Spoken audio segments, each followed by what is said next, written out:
All right, what's up, guys? Welcome back to another episode of the Living the Dream podcast. Today on the show, we have Davina Ware, who is a career transition coach, marketing professional, and the founder of Upwardly Paved Path Career Coaching.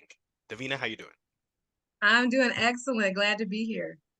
Glad to have you, and we like to jump right in. So if you could start with just telling us a little bit more about yourself and what you like to do for fun, that'd be great. I love to run. I love running. Love it, love it, love it. Being outside, different terrain, all that good stuff. And I love to cook. So if I could cook all day, run all day, and dance all day, that'd be a perfect day for me. By running, you mean cardio? Yeah. Most Mm. people, when I tell most people, they say, well, I only run if someone's chasing me. I felt that way, but when you start, it's an addiction. I just can't agree, but I'm glad that you like it. I really am. Thank you. So do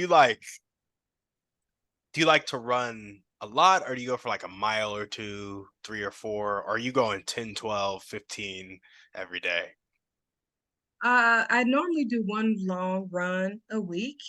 So Mhm. that's at least 8. I did have a little bit of a knee injury, so that slowed me down a little, but I'll still walk those 8 miles. So it's my goal to do a race in every state. And then once I conquer that, then I'm going to go overseas. And so are we talking a 5K? Are we talking a marathon in every state? What are we looking at? You went from one end of the spectrum to the other. Look, I will give you a half marathon. There we go. People who do marathons, I think, are magical because at the end of 13, 14, I feel like taking the Uber back to my car, getting in my bed, and not getting out for the rest of the week. So Uh, for someone to say to me, good job, you're halfway through. What? Absolutely not. So my mind can't conceive a marathon. Maybe one day, I don't know. But at this point, I would stick to like 10Ks and halves. I'll give you those all day long. okay, okay. So no ultra marathons for you. Oh, no. I don't think our bodies are supposed to do that. I don't think so either. I just don't think so. Yeah, yeah. Awesome. Well, tell us a little bit about more about what you do, what the day to day looks like at Upwardly Paved Path Career Coaching, and how you help people. My goal is to get as many people on purpose as possible, and primarily in the workspace, because that's where we spend most of our awake life is Mm, at work.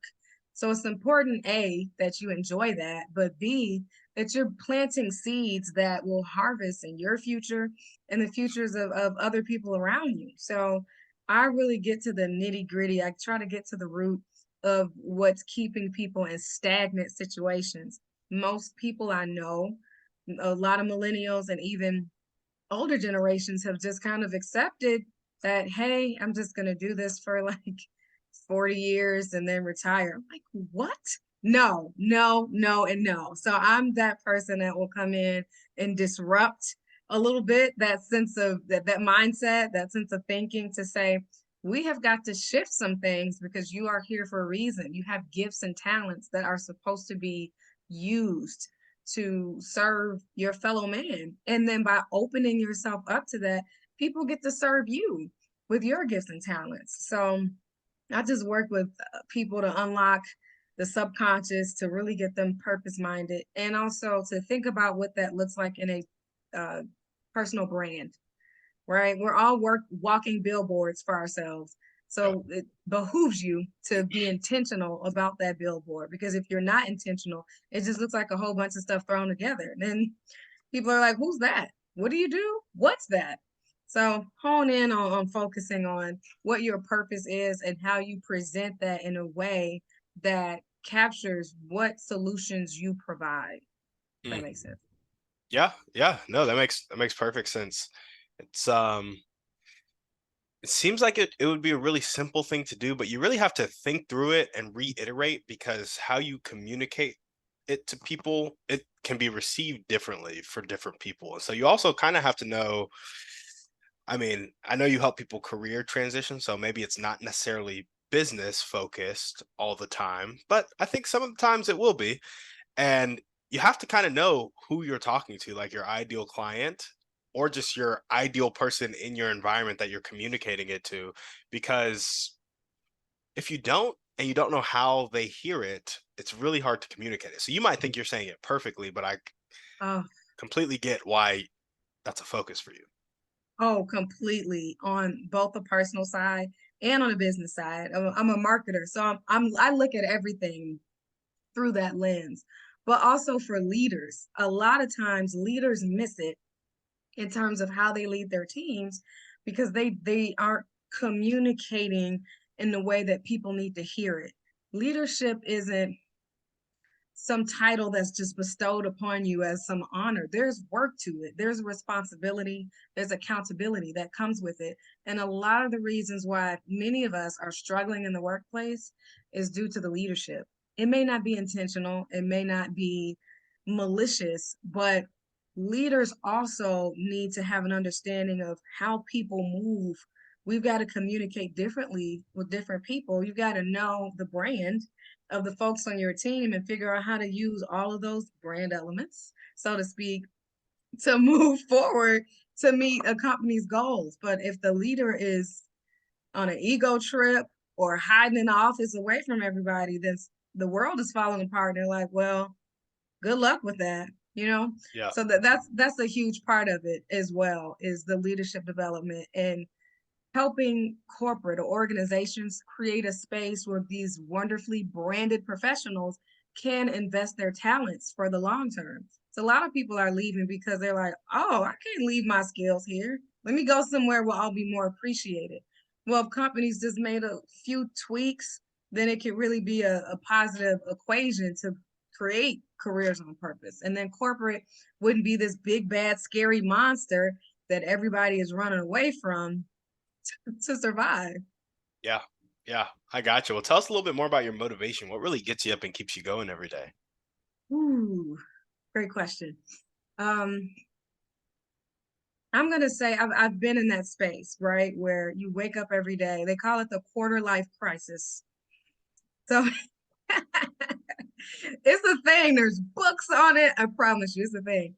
But especially soon after graduating or getting your bachelor's degree, maybe your master's, and you just go through life like, okay, Monday through Friday, this is it, huh? Wow, this is miserable.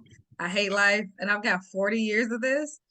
And I was at a place where I was just depressed. I didn't know I was depressed, but I just was in a place where wasn't using my gifts and talents every day. My manager was kind of like heads down, don't ask any questions, be happy you have a job. And I would just spend my weekends sleeping I was so exhausted for having to adapt to the environment and trying to make myself be happy with what was going on at work that it drained me. Some of my relationships suffered because I just didn't have the energy to pour into them. And then what really was the indicator for me was I was watching a comedy special from a comedian that I love, and I didn't laugh. I just couldn't laugh. Things that were normally funny, I was like, well, oh, haha. So Yeah. I wasn't laughing anymore. And that's when I said, okay, something is wrong here. I cannot do this for 40 years. Please don't ask me. And my pastor at the time said, your struggle should be someone else's shortcut. And Mm, so a light bulb went off of, okay, all of this wasn't in vain. And I'm a person that loves efficiency to a fault. Oh, I haven't wasted my time.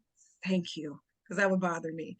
But then I started to read more and understand, no, there are different paths. Yes, it's okay for you to use the degree that you paid all this money for work. You're not stuck in a place. And as I started to understand these concepts and become certified in coaching, what drives me then is how can I be a shortcut for other people? Because I spent 10 years like that, yeah. about 10 to 15 years in that space. And what good does that do our economy? What good does that do our relationships in our world if people are walking around like that? So, what drives me is being a shortcut for people to bypass years of misery where they can start to plant. and start to see the growth and the harvest of all their hard work. Yeah. Yeah. Absolutely.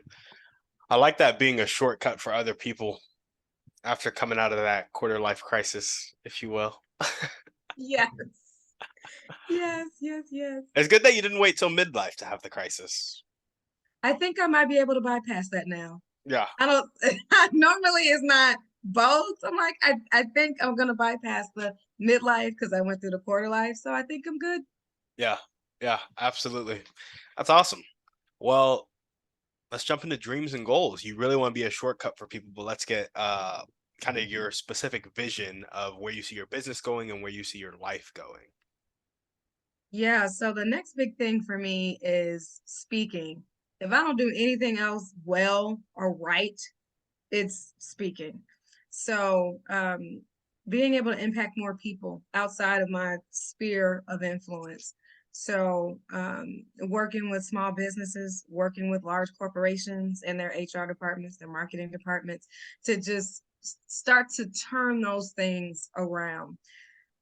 We can't all be entrepreneurs. Nothing wrong with that. But right now, people are running entrepreneurship with, I think, the wrong drive.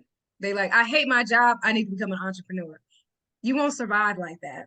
Yeah. It's not a solution to your work problem.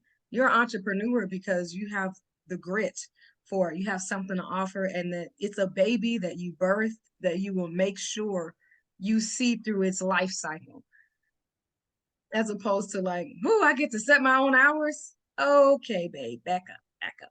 Yeah. So it's I go on the and that side is to shift workplaces, especially for small businesses who are just now starting to hire people. That's the best time for me to come in to help you build your team that's going to be sustainable over the lifetime, because we can determine what kind of culture will you build? What kind of people work best behaviorally and motivationally to build you up and support you as a leader? Can we get everybody trained on emotional intelligence? That is important, especially in the workspace.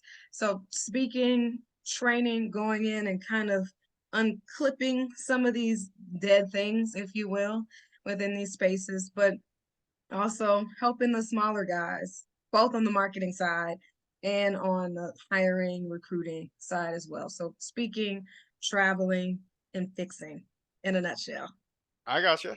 I gotcha. And so when you're speaking, are you speaking primarily on the like recruiting and the marketing side of things for small businesses, or do you have other topics you like to speak on? Purpose is a big one Gotcha. because it all starts with that. So I love speaking to the individual because the individual affects the organization. Then one of my other key topics is the 4 pillars to achieve consistent success. And that really starts as well on the individual level. Personal branding, that's another key thing.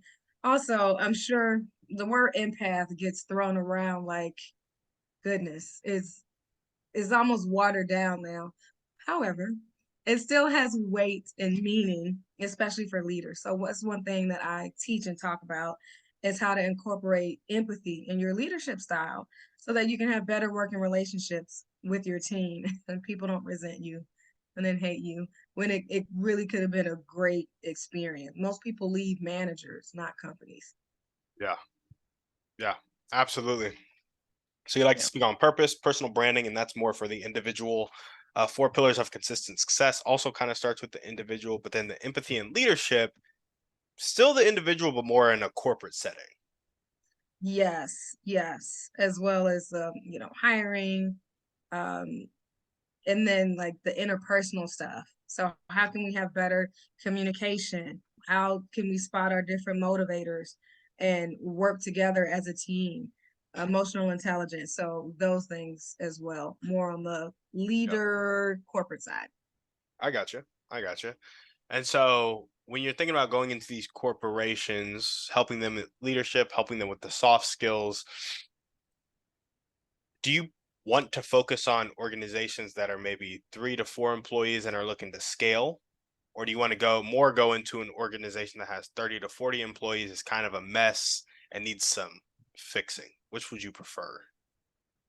Ooh, that's a juicy question because I see the benefits of both. On the smaller scale, it can prevent them from becoming a mess.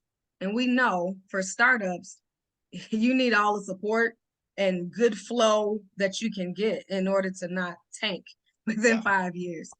But the larger corporations affect our everyday life. These are our banks, these are our education systems, and they need the help because they affect us more on a grander scale.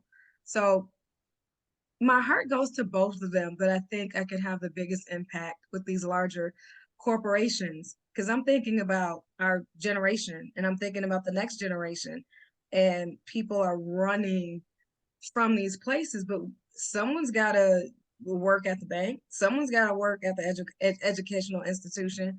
So I think the best impact I can have is creating a space where it can sustain generationally, because those are the folks that are going to be taking care of us. So we want to make sure that they have room to grow in these larger organizations. yeah, absolutely. Love it. So, first dream, get as many people on purpose as possible, enjoying work and planting seeds that will help people, that will help the people around them and themselves in the future.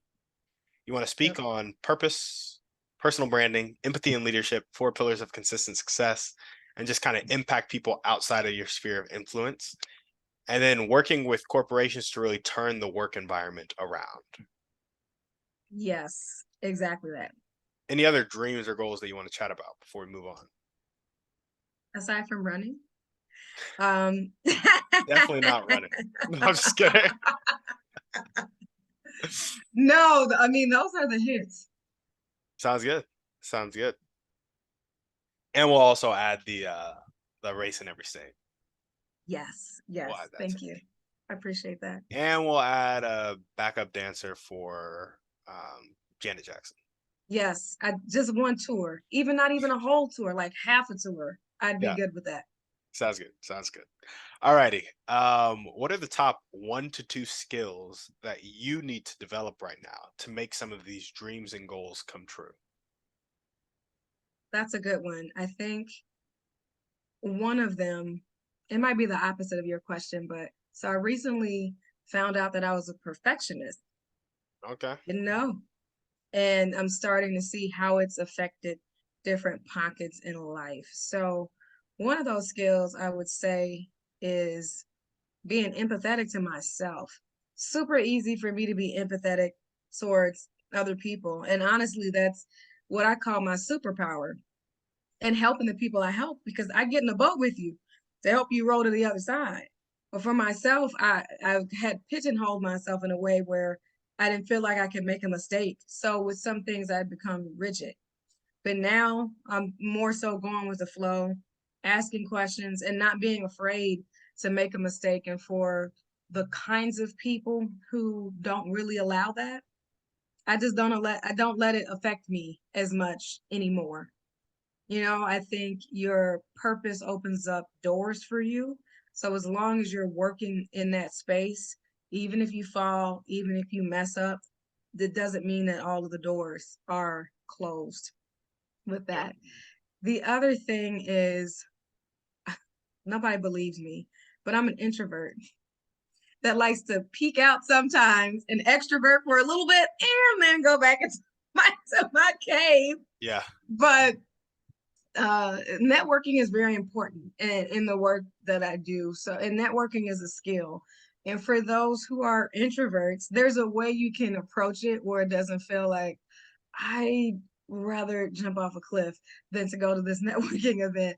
But to find those that have prompts, take an extroverted buddy with you. I just wrote a blog about that. But to just step out into do extroverted things even when I feel like introverting. Because every time I have ever stepped out in that way, it's always been a benefit and a blessing. So doing more of the stepping out. Okay. Okay. So being empathetic to yourself because you're a perfectionist. Tell us about why you realize you're a perfectionist and where you've seen it show up in your life. Ooh, really good question. So I would hear people say all the time to me, close friends and family, it doesn't have to be perfect. Well, yes, duh. But when it came to me overextending myself to get something right or to hand something in well, or before I publish something, or before I present something, that it has to be the absolute best that it could be before I do anything with it. That leads to a bit of analysis paralysis and a bit of you taking longer to launch things or to put yourself out there, which can affect the trajectory of your career. Part of this is the marketer in me that's like, yeah, Brandon, you gotta be polished and shined up before you put it out there. But even with your best effort, things can still be well received. So the analysis part is one thing that's affected me the most, and just maybe slowing down how fast I could have done things. But I don't believe anything is wasted.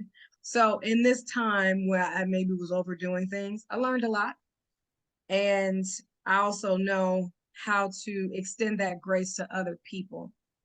Mm, Yeah, but yeah, just kind of realizing how hard I was being on myself, or like I said, I'm super efficient with things, but it's to a fault. So the other indicator for me is I'm certified to deliver these several assessments, and one of them is called Driving Forces. And this is where we find our natural sense of achievement. So before I became certified in it, I had to take the assessment.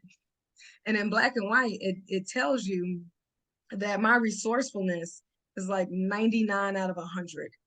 mm, That is extreme in terms of the science behind it. And when I saw that and saw, okay, when you're so extreme on one of your motivators, it can become difficult, or you're very apathetic to doing anything else. So once I saw that in black and white, I couldn't help but to say, oh, yeah, I did drop those M&Ms on the floor, and I was pretty upset about that because I feel like I wasted it. So things like that started to show up, to where in black and white, I couldn't deny that my resourcefulness, which can be a form of perfectionism, was a hindrance for me, was a snare to my journey. So yeah, those two things. yeah, I gotcha. What so we have a section of the podcast all about limiting beliefs, and we're gonna segue over there real quick. What limiting belief do you feel like is behind your need to be 99 out of 100 resourceful? It's, I think I've had situations in life with relationships, both romantically and not, at work, with friendships, where if there was a misunderstanding or there was one mistake, it was catastrophic. So I think somewhere in my young mind, even I would say in childhood, somewhere in my young mind, I made a pact or a covenant with myself that I'm going to never make this mistake again, A, and B, I'm going to work so hard to not even veer off the beaten path that it's almost going to be impossible for me to make a mistake. So I think with that, it kind of birthed this over a sense of efficiency, because in those times where I was maybe caught off guard, or I remember my first year at college, I kind of called somebody out for doing something wrong. I was like, hey, that's not cool. We shouldn't be doing that. And all of my community, they turned against me. I didn't have any friends. They were like, well, you should just apologize to him. I was like, well, this guy physically pushed me. I'm not apologizing to him so we all could be friends again. And then I didn't have any friends. So I Mm, was super lonely on campus, and people would do stupid passive aggressive things, and it was really painful.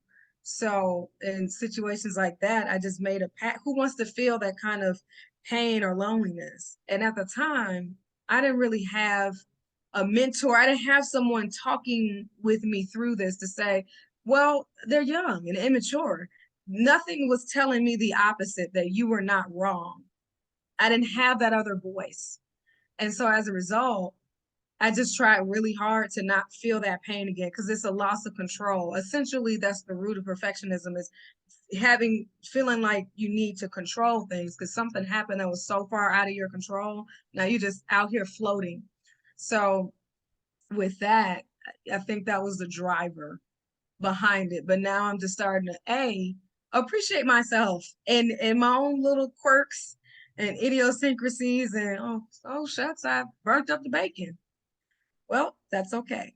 And that's a true story that happened to me the other day. um, Hey, burnt bacon's still good bacon.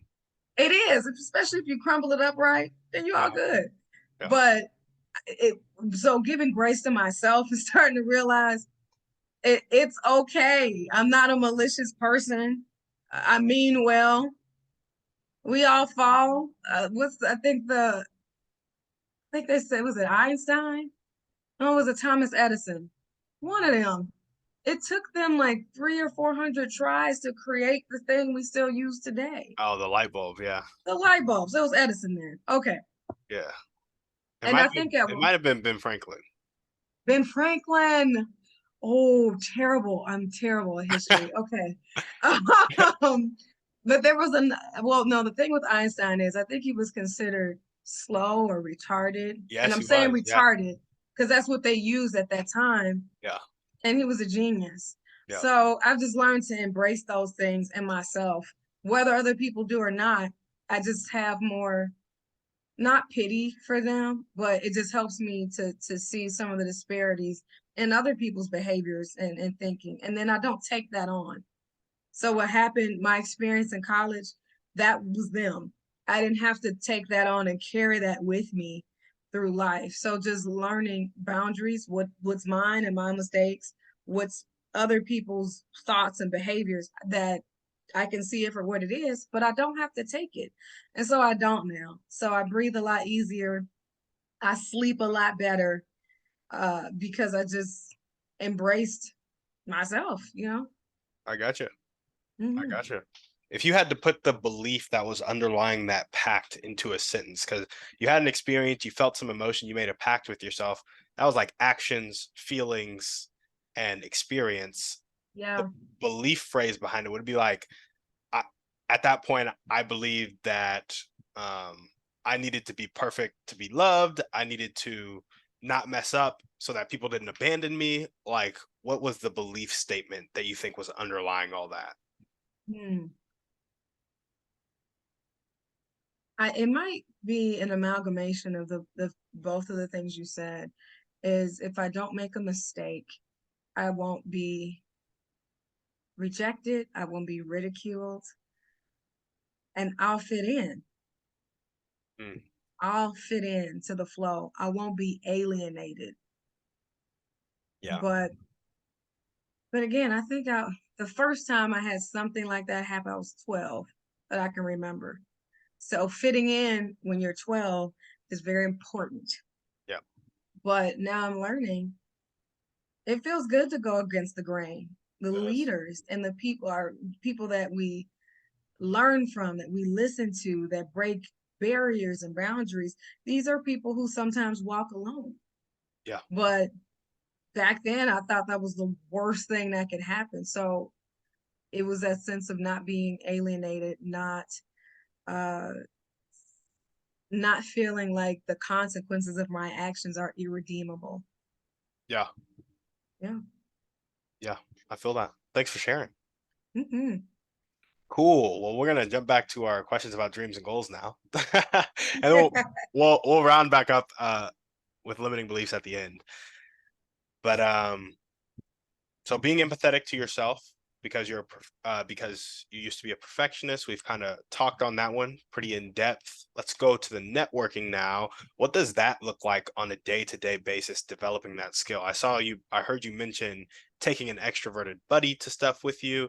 What are some other day-to-day things you can do to develop that skill? I like to find networking events where there's prompts. There's an activity. There's something to do that's going to prompt natural activity or natural conversation. Because for me, it's uncomfortable to just walk in a room full of people I don't know and to have these awkward conversations. Yeah. Once we have something established, it's easy for me to roll with it at that point. I also come prepared. So, what is my purpose of being at this event? Is it because I'm new in town and I just want to know or meet new people and make new friends? Is it because I'm trying to take my purpose project to a new state? What do you need? How can I help you get on purpose? Essentially, that also that opens doors and conversations. You can look at folks' name tags and see where they work and maybe what they do, and that can lead to a conversation. So being intentional makes it feel less daunting and overwhelming. So just thinking of being very intentional about the events that I'm going to and then preparing before I get there. Of course, we're going to talk about some branding. So making sure that I show up as my brand. A lot of times people come over and talk to me because of my presentation being super polished or coordinated. People naturally will come over because of that, and it strikes up a conversation. So the intentionality of it, making sure I have my business cards, my one page, all of that together, so you're not fishing for, oh, you want a meeting with me? No. Well, you can just easily someone maybe do a QR code, send someone right there to your calendar to Hmm. book some time, or hey, let's have lunch tomorrow. But being as prepared and polished as possible has been a great way to take the sting and the overwhelm out of being an introvert or a Yeah. new person. Like I said, I just moved to a whole new state across the country, being a very small fish in a big pond. When you're prepared, then the pond isn't so big. Yep. Love it. Well, what are the highest impact daily actions that are going to tick the needle forward towards your dreams and goals? Hmm. I know I keep saying the word intentional, but Yeah. planning my day as much as I can. And I and continuing to do that. Because again, I have had times where maybe it didn't work or I didn't give myself enough time between tasks. But what being a recovering perfectionist has taught me is that it's okay. That just means we need to tweak it and fine tune it. So I block out times to do different things. One of them is if I want to work out, I'm not a morning person, but if this is a small sacrifice to allow me to be super productive for the rest of the day, then I'm going to do that. So getting up in the morning, I don't miss prayer. I spend time in prayer every morning before I do anything else. Make sure I work out. I'm feeling good. Then my mind is clear. Great. Then maybe for 2 hours, I'm going to do this, and I don't schedule things back to back to back. I used to, but our brains need a break. Experts now say every hour you should be looking away from your computer for at least a minute or Yeah. so, but getting up, walking around, scheduling time for meal prep. So all of those things become natural, Hmm. and I can still be healthy. I can still be productive. I can still keep my energy level, because when stuff is all over the place, you expense energy trying to grasp it and to bring it into some sense of synergy. But blocking off my day, scheduling even little things such as paint my nails this day. It seems like a small thing, but it kind of programs your mind and makes sure you're done with whatever you're doing so that you can go on to the next thing. So that and continuing to fine tune that, finding tools and resources. I now use something called Clockify to actually log the time I'm spending on certain tasks. So I can go back and look and say, ooh, I'm spending a lot of time on this. Is that where I should be spending my time? Do I need to be doing things differently? Do I need to make some different business decisions because of that? So continue, but being committed to the process, being committed to blocking out the time, and Yeah. also being committed to continuing to evolve with it as I evolve and not being so rigid. Because when you're rigid, if one thing doesn't happen or you're a half hour off of your time, it could throw off your whole day. Yep. So, I gotcha. I gotcha. And what was that app you said? Clockify?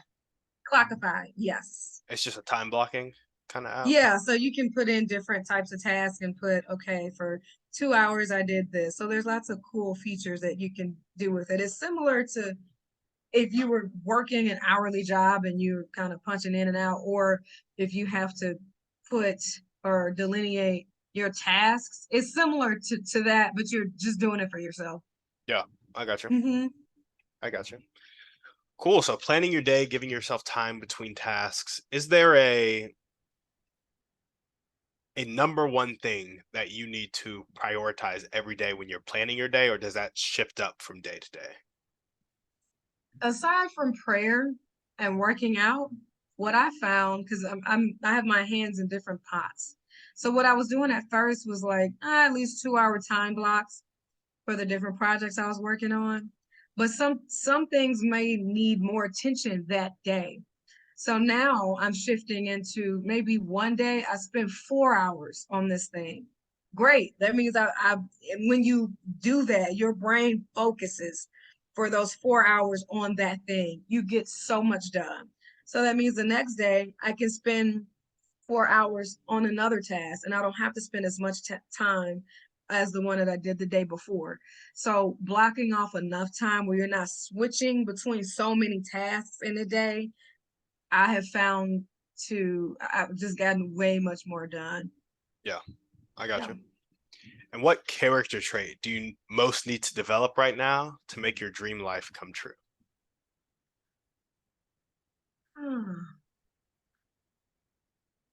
Rest. Mm, Rest. That sounds counterintuitive to what you're asking, but especially in the world of remote working, it's easy to work all day because there's always something to do. yeah, Especially when you're in business, there is always something to do. There's clients you could be calling, there's content you could be creating, but you have to give your brain a shut off point and you deserve the rest to just step away from that thing for a moment to laugh, to call a friend and to catch up, or to just take a walk, get some sun on your face. And you'd be surprised how much it fills you up. And it's also a paradigm shift. I come up with all kinds of ideas when I rest, yeah, but I have to make myself do that, which is why I have put these boundaries around my time so that I can have enough time to just sit and watch my favorite show or do a little online shopping. But um the rest I think is the biggest thing. And that's coming off of work until 11 or midnight because there's always something to do. So just being cool with the idea of you will have things to do tomorrow. And if you do them tomorrow, no one will die. You're not saving or losing any lives from doing that. It's okay, but take this rest today. yeah.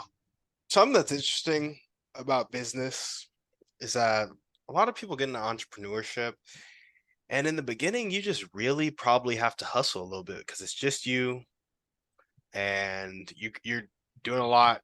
You're the marketing, the sales, the HR, the accounting, and the operations.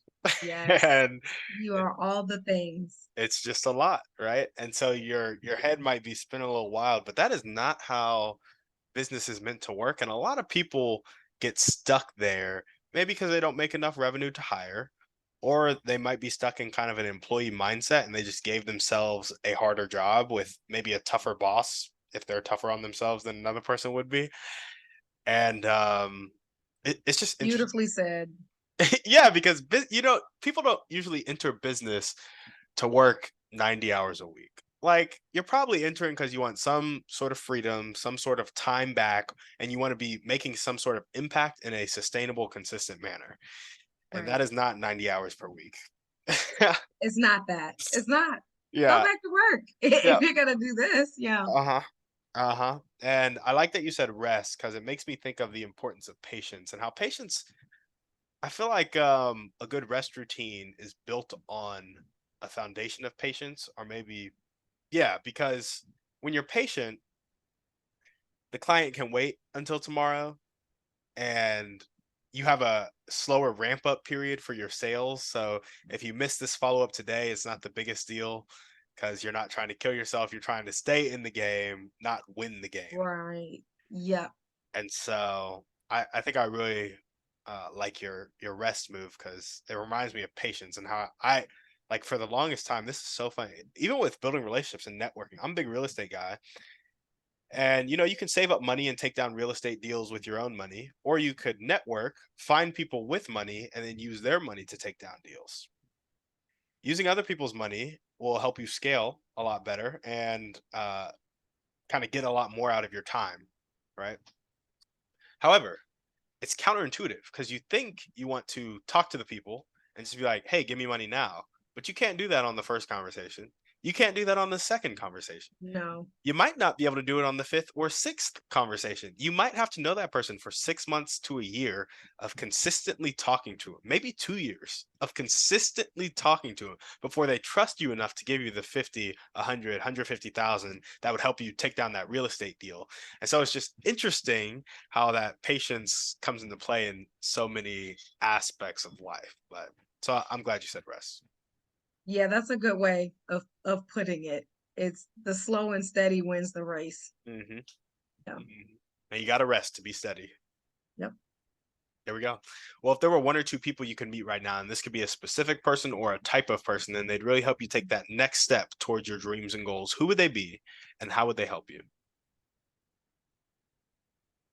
One of them would be Lisa Nichols. It's my goal one day to actually share a stage with her, Hmm. as she has experienced lots of different trials, but she just continued to renew her mind in a way to where she's able to help people that were hurt back in the day. Yeah, And and she continues to reinvent herself.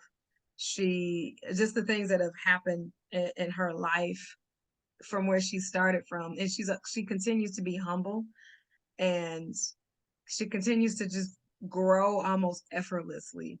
So I'd love to spend some time with Lisa Nichols. And like I said, my goal is to share a stage with her yeah, um, at some point. And then maybe the type of person I'd like to meet is someone who maybe is at the top of their career ladder. And instead of retiring, maybe retiring in a sense from a job, but essentially their career just evolved to helping as many people as they can. I want to meet that person to see what that feels like for them. Because when we hear retirement, people cease working. And for me, that seems pretty boring. It's like, yeah, yeah, great. You don't work, but then you're watching TV all day. And a lot of people deteriorate shortly after that because they're not engaging their minds, they're not what have you. But I'd love to meet someone at the top of that career ladder who now is pivoting their work. So they're still helping people, but they're still receiving an income, but their primary focus is on how can I help? How can I yeah, bridge a gap for someone? How can I connect someone? But they're still making an income in a way, but it's not their primary driver for what they do. yeah. Absolutely. I love it. Well, now we're gonna jump into our thriving three, and the first question is, what's your favorite book, movie, or podcast? Pick one. Ah, I will pick movie. I'll pick movie. Okay. So my favorite movie is called The Last Dragon from the 80s. Bruce Leroy. I just love it. To me, it just it encapsulates everything I love about the 80s. The Yeah. music, the fashion, it's kind of funny, it's kind of bad acting, but it's very lighthearted and fun. And I know all the words. I know the words to every song on the soundtrack. And I don't know, it to me is just a picture in time when things seemed easier. Life seemed more fun in the 80s. I don't know. So I think about that and yeah, it just makes me happy. So favorite movie, yes. What makes you think life was easier in the 80s? What particular? I think maybe people weren't as accessible. There wasn't as much to do. It was like you hung out at the mall, you went to the arcades, you went to your friend's house with these very simple things.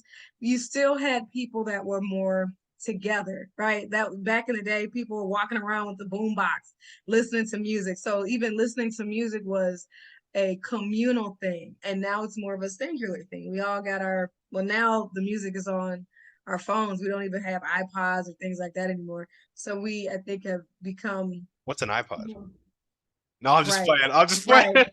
right, right. Exactly. My bad. Very antiquated term. My apologies. Oh man. Right. I had to dig deep back here to bring that up here. But um, yeah, I think just the community aspect of it. People spent more time together, and it was more innocent and fun and all of that, I think. Yeah, I got you. Cool, cool. Well, what is one way you like to take care of yourself? Stretching, Mm, stretching. And we'll go to the gym and we'll spend 2 minutes stretching out a limb and then we'll walk away. But it was part of my nighttime routine. Actually, I listened to some like easy listening, smooth jazz kind of thing. And I just take my time stretching. And it feels like I'm giving a gift to my limbs. I yeah, just, instead of just sitting, standing, but I'm flowing through things and I feel so much better and more limber in the morning. So stretching. there we go. And what's one action step you can take right now or continue to take if you're already doing it to meet either Lisa Nichols or that person at the top of their career who is focused on impact? I'd say speaking at a larger conference where I think I'd either meet her or meet these people, maybe a women's conference, um, like a women's empowerment conference. So finding a way where I can pitch some of my speaking topics to be maybe not a keynote, but a workshop speaker Yep, at one of these conferences, I think would be the next action step. Good question. there we go. Well, awesome. We got our final series of questions now. And so we already talked a little bit about limiting beliefs. And so it was the if I don't make a mistake, I won't be rejected slash ridiculed and I'll fit in. I'll be alienated if I do make a mistake. And then Hmm. for the like where it came from, you were talking about like relationships where a misunderstanding was catastrophic. Yeah. So Yep. the question is, do you have any limiting actions or inactions to this day that reinforce this limiting belief? I think before I realized I was a perfectionist, and some of my friendships, I feel like I would show up like overly happy and optimistic, like creating this. Mm, I'm optimistic anyway, but creating this environment where people are happy to be around me. And it was almost like it was building up a checking account of optimism so that if a mistake happened, I had enough in the account to where it wouldn't deplete it so much. yeah, So I think in that perfectionism phase of, and I also really value relationships with people that it's a form of overcompensating, I think. But now I'm like, look, I am who I am. Take it or leave it. And you should know I'm obviously very transparent. I wear my heart on my sleeve. You should know that I am internally rooting for everyone. So now when people catastrophize something, I just, like I said, I just think it's a them problem. yeah, And I leave it at that. But before that, I was overcompensating to build up my like relational or optimism checking account. If you've ever played The Sims back in the day, and I was that person for hours all day, play the darn Sims. When you would when their social meters would go down, but if yeah, you kept them talking, they were happy because they had good relationships. So it was similar to that and yeah. how I approach things. Yes. I gotcha. The Sims, what a throwback. I know. I know. Awesome. Well, if you were to change that limiting belief into an abundant phrase that really spoke to your heart in the way that you needed to hear it, what would that phrase be? Ooh.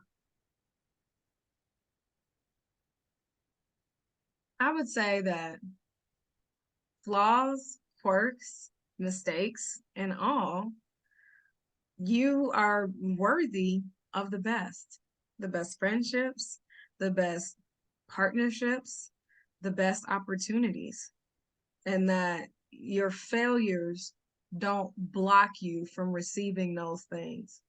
Yeah, Your perceived failures, I'll say, there we go. don't block you from those things. I love it. I love it. I love it. We got one last question for you. Ready? Yes. What is your favorite belief about yourself? What's my favorite belief about myself?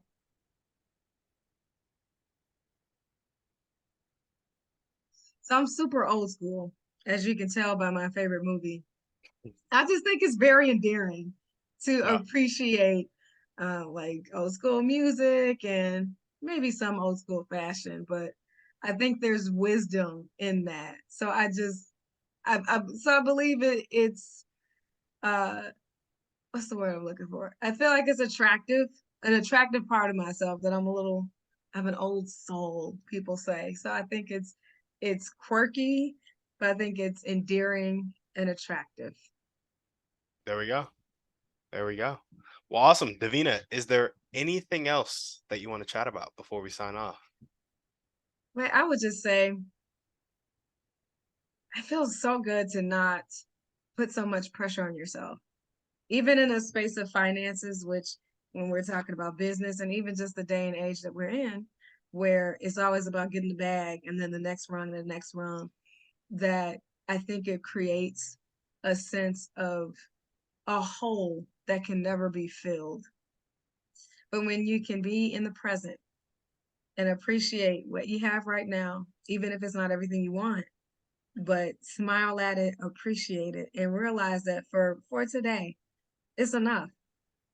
That sense of contentment, it just releases weight, burden, and pressure that you put on yourself. And then you look up and everything that you've been wanting or wishing for is right there. But it was just covered in the muck of what you think you don't have.